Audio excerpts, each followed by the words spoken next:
Hello guys, જય શ્રી કૃષ્ણ, જય માતાજી બધાને. તો આજે આપણે બનાવીશું ગાજરનો હલવો. આ ગાજરનો હલવો મિનિટોમાં નહીં બને પણ કલાકમાં બનશે.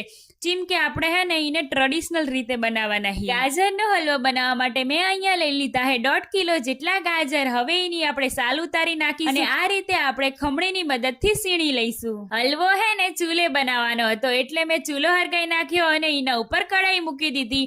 તો હવે કઢાઈમાં આપણે 2 ચમચી જેટલું ઘી નાખીશું. હવે એની અંદર આપણે સીણેલા ગાજર નાખી દઈશું. તો આ સીણેલા ગાજરને આપણે 5 થી 7 મિનિટ સુધી ઘીમાં શેકી લેવાના છે. તો ગાજર આપણા ઘીમાં સારી રીતે શેકાઈ ગયા છે. હવે એની અંદર આપણે 1.5 લીટર જેટલું દૂધ નાખી દઈશું. તો હવે હે ખરાખરીનો ખેલ. વિડીયોમાં બતાવે છે કે 10 મિનિટમાં ગાજરનો હલવો. એમાં હું આ ટ્રેડિશનલ રીતે હલવો બનાવ્યો એવો ટેસ્ટ હોય ખરો?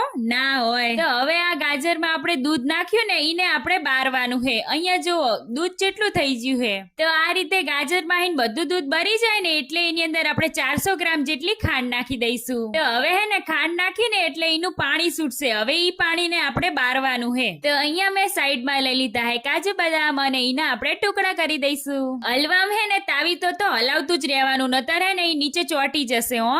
તો જો ગાજરમાં હે ને ખાંડનું પાણી બરવા માંડ્યું છે. અહીંયા તમે જોઈ શકો કે હે ને થોડું પાણી હતું પણ હે ને હવે બધુંય બરી ગયું છે. તો અહીંયા હે ને આપણો ગાજરનો હલવો બની ગયો છે. ઈ જોવાની તમને ટ્રીક બતાવું. આ જો તાવી તો હે ને આપણે ઊભો રાખવીને તો ઊભો રહે. તો આપણો ગાજરનો હલવો બની ગયો છે. હવે આપણે છેલ્લે એમાં ઇલાયચીનો પાવડર અને કાજુ બદામ નાખી દઈશું. તો કાજુ બદામ નાખ્યા હે ને એટલે આપણે એને 2-3 મિનિટ સુધી શેકી લઈશું. તો તૈયાર હે આપણો ગાજરનો હલવો.